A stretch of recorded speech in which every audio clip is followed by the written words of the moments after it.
Hello जी, क्या हाल है आपके। उम्मीद है कि आप ठीक होंगे। तो जनाब, सोचा था कि चाचे इफ्तिखार के हवाले से इसके बाद मुझे वीडियो बनानी नहीं पड़ेगी क्योंकि चाचा अब रिटायर हो जाएंगे, लेकिन ऐसा कुछ देखने को मिला नहीं। और चाचे इफ्तिखार ने खुद ही जो है वो एक ऐसी स्टेटमेंट दे दिया ना कि वीडियो बनाने पे मैं भी मजबूर हो गया हूं।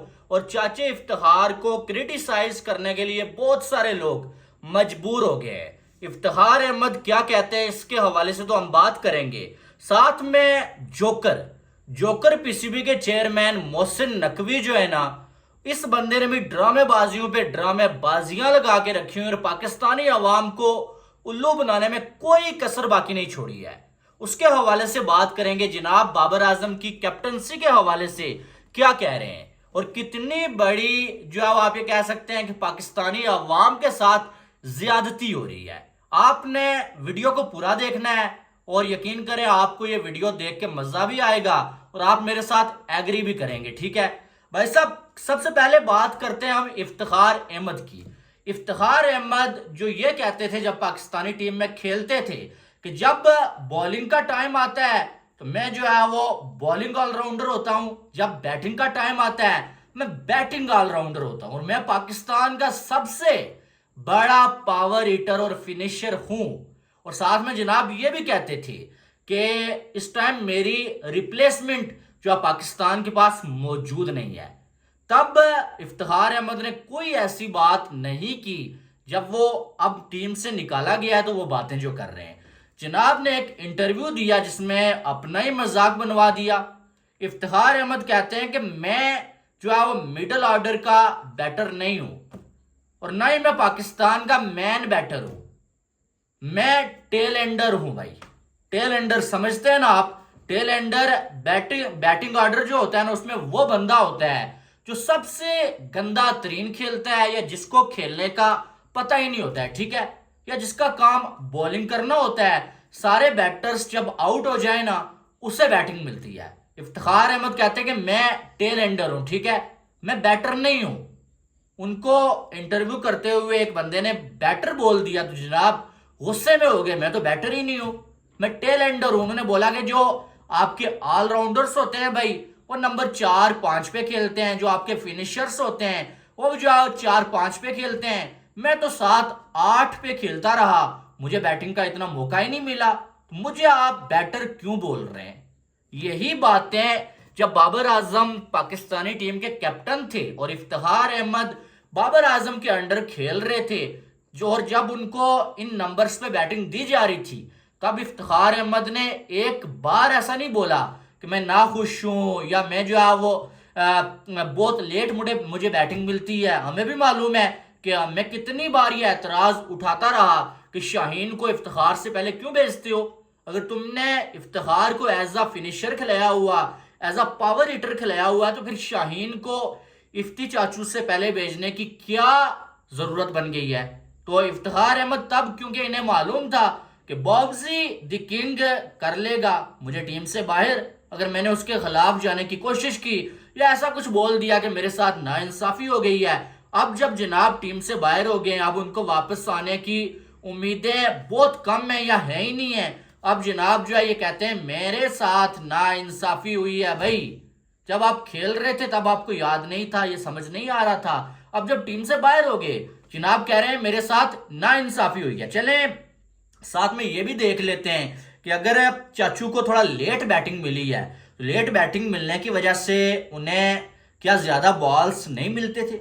देख लेते हैं। T20 में 66 T20 मैचेस खेले हुए हैं भाई साहब, और 66 में से अगर देखा जाए ना, 55 इनिंग्स में जो है चाचू को बैटिंग मिली है और इनमें भी अगर देखा जाए तो 773 बॉलें खेली हैं।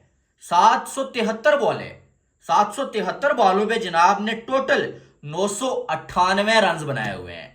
अब यही 773 बॉलें रोहित शर्मा को दे दें, विराट कोहली को दे दें, फखर जमान को दे दें, बाबर को नहीं, बाबर को आप 1000 भी दे दें, उसको नहीं, उसके बाद जो है वो रिंकू सिंह को दे दें। चलें फिनिशर्स की बात कर लेते हैं ना, हार्दिक पांड्या, रिंकू सिंह, इनको दे दें आप साथ में अगर देखा जाए तो क्या नाम है, बल्कि आप मोइन अली को भी दे देना इंग्लैंड को, वो भी आके आपको इन 773 बॉलों पे T20 में 1800 200 2000 रन आराम के साथ बना के दे देगा।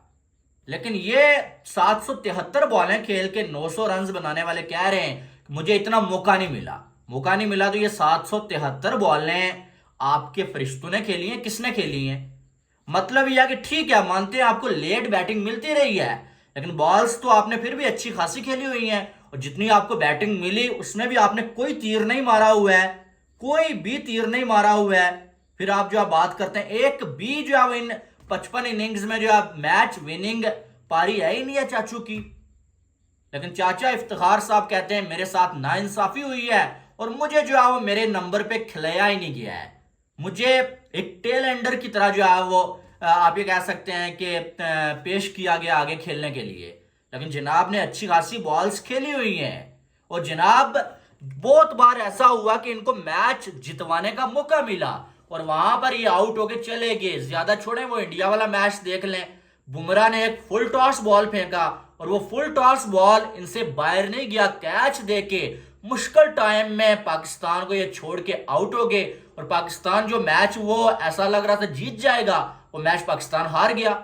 ऐसे कई ऐसे मौके हैं जहां पर चाचू जब उनको मौका मिला कि यार मैच फिनिश करो, जनाब आउट होके ऐसे ऐसे ऐसे करते हुए बाहर चले गए। लेकिन जनाब को अब लगता है, बल्कि पिछले वर्ल्ड कप से पहले ये कह रहे थे वर्ल्ड कप में इंडिया के खिलाफ मैंने बड़ा रन बनाना है, क्योंकि मुझसे इंडिया के बॉलर्स डरते हैं। मैंने इससे पहले भी इंडिया के बॉलर्स की धुलाई की हुई है, वर्ल्ड कप में कुछ नहीं उखाड़ सके, टीम से बाहर हुए, और अब जो है ये ड्रामेबाजी। यानी कि कैसा आपका यार ऑलराउंडर है जिससे खुद मालूम नहीं है कि वो टेल एंडर है, ऑलराउंडर है, ये क्या है? या तो उसे टेल एंडर का मतलब ही नहीं पता है कि यार ये टेल एंडर होता क्या है, कि वो कह रहा है कि यार मैं ऑलराउंडर नहीं हूं, फिनिशर नहीं हूं, मैं टेल एंडर हूं। भाई पिछले 5 सालों से तुम्हें पाकिस्तान का सबसे बड़ा फिनिशर, पावर हिटर जो है वो कह के जो है वो तुम्हारी हाइप बनाई हुई थी, वो कहां गया फिर? अगर आज तुम जो कह रहे हो कि मैं जो है वो टेल एंडर हूं, मैं तो बैटर हूं ही नहीं, हद नहीं हो गई है? वैसे अपना मजाक ये लोग खुद बनवाते हैं। इस बंदे ने एक भी कभी पाकिस्तान के लिए मैच विनिंग पारी नहीं खेली है, लेकिन ड्रामे इसके देखें, खाया पिया कुछ नहीं और बिल भी भरना पड़ रहा है हमें। ये ऐसा कोई जो होटल है, लेकिन जो है वो बातें बड़ी बड़ी, ताकि आप जो है दोबारा से टीम में खेलने का मौका मिल जाए। चाचू उन छुट्टी करो, अब बहुत हो गया चाचू, अब आपकी बारी नहीं आने वाली है। यही ड्रामेबाजी रिजवान ने पिछले अरसे में शुरू की हुई थी, मुझे ओपनर नहीं खिला रहे इसलिए मेरी जो फॉर्म गिर गई, या मुझे दोबारा से ओपनर खिलाओ।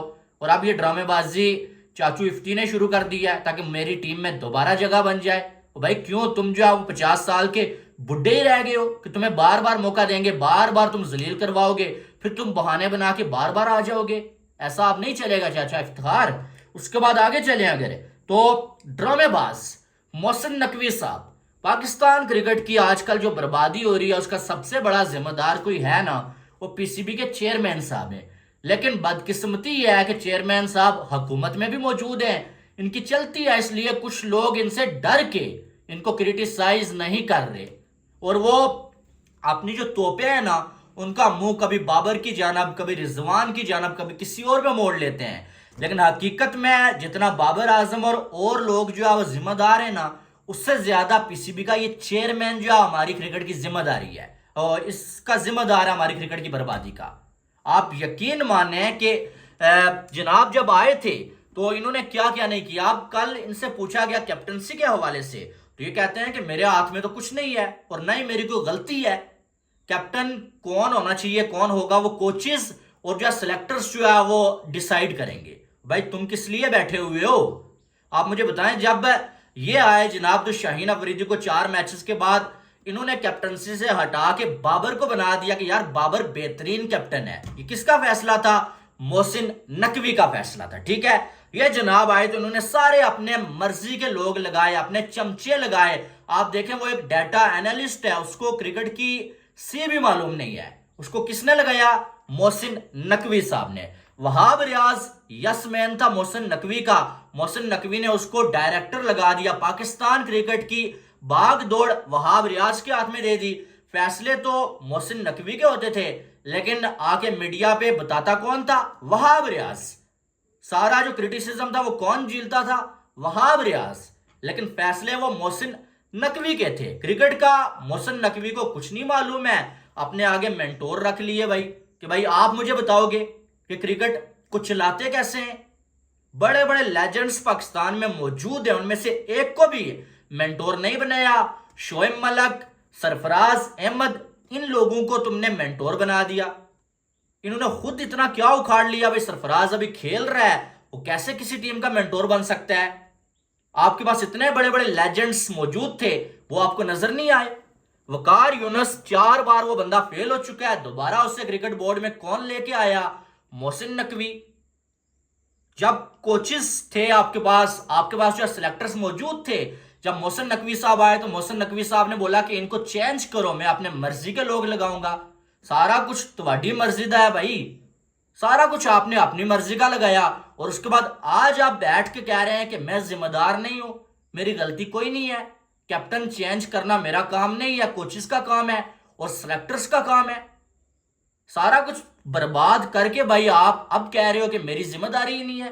भाई सारा कुछ आपके हाथ में था, सब कुछ आपने किया। अब आप कह रहे हैं कि ये सारा कुछ जो है वो कोचेस करेंगे, बाबर आजम के फ्यूचर का फैसला कोचेस करेंगे और साथ में जो है वो सिलेक्टर्स करेंगे। सबसे बड़ा जिम्मेदार अगर पाकिस्तान क्रिकेट की बर्बादी का कोई है ना, वो मोहसिन नकवी का। एक बात आपको पहले बता देता हूं, ये जो स्टेडियम का चूरन जो है बेचा जा रहा है ना, आने वाले टाइम में आपको खबर मिलने वाली है कि चैंपियन ट्रॉफी तक पाकिस्तान के स्टेडियम सारे तैयार नहीं हो पाएंगे। और ये 1200 करोड़ का लॉलीपॉप इन्होंने खुद चूस लिया, यकीन माने आप। और सबसे बड़ी बात कि स्टेडियम में जो है वो 2000 कुर्सियां बढ़ाने के लिए पूरा स्टेडियम तोड़ के रख दिया। ये हैं भाई साहब आपके लायक पीसीबी के चेयरमैन। आपने पाकिस्तान के साथ जो भी कर रहे हैं आप, वहां पर आपकी हुकूमत जो भी कर रही है उससे हमारा लेना देना नहीं है अभी, ठीक है। लेकिन क्रिकेट की अगर बर्बादी का जिम्मेदार आप होंगे ना, हम आपसे सवाल पूछेंगे। बेशक आपकी जितनी मर्जी चलती है, आप हुकूमत में जहां मर्जी हैं आप, क्योंकि आपको अगर क्रिकेट के बारे में मालूम नहीं है, आपका काम ही नहीं था यहां पर। आपने किस लिए जो आप पीसीबी के चेयरमैन आप जो आप पर्ची की बुनियाद पे आके बन गए, जब आपको क्रिकेट के बारे में कुछ मालूम ही नहीं है। एक टांग आपकी वहां पर होती है मरियम नवाज के पास, एक टांग आपकी शहबाज शरीफ के पास होती है और एक टांग आपकी फैसलाबाद में होती है। यार ये क्रिकेट बोर्ड को चलाना इतना इजी काम है क्या कि आप जो है 6-6 ओहदे लेके बैठे हुए हैं? भाई या तो तुम पाकिस्तान को चला लो आप, या फिर जो आप आके यहाँ पर पीसीबी को चलाओ। इतना क्या गया गुजरा ये जो आप पीसीबी है या पाकिस्तान क्रिकेट है कि इसको चलाने वाले लोग जिनके पास टाइम ही नहीं है। जनाब को मरियम नवाज आवाज देती है, वहां पर पहुंच जाते हैं। शहबाज शरीफ आवाज देते हैं, वहां पर पहुंच जाते हैं। फिर थोड़ा सा टाइम जो बचता है वो आके क्रिकेट को दे देते हैं। आगे आपने मेंटोर रखे हुए, इससे बेहतर यह है भाई कि किसी और को जिसका क्रिकेट के साथ ताल्लुक हो, भाई जिसने क्रिकेट खेली हो, उसको बना दो। इतना भी क्या कुर्सी के साथ चिपक जाना। लेकिन नहीं, सारा कुछ अपने हाथ में करना है, अपने फैसले करने हैं, खुद फैसले करने हैं। लेकिन जब क्रिकेट बर्बाद हो जाए, जब टीम हार जाए, तो हम जिम्मेदार नहीं है। अरशद नदीम ने जो वो मेडल जीत लिया, तो अरशद नदीम को कहते हैं भाई साहब के अरशद नदीम हमारा लगाया हुआ पौधा है। तो ये भी बता दो ये बाबर आजम किसका लगाया हुआ पौधा है? ये शान मसूद किसका लगाया हुआ पौधा है जो बांग्लादेश के सामने व्हाइट वॉश हो गए हैं? इस पर तो कोई वीडियो नहीं आई कि ये भी हमारे लगाए हुए पौधे हैं। बहरहाल आपकी क्या राय है इसके हवाले से वो आपने कमेंट बॉक्स में बताना है। बाकी वीडियो को लाइक करिएगा और चैनल को सब्सक्राइब करिएगा। अल्लाह हाफिज।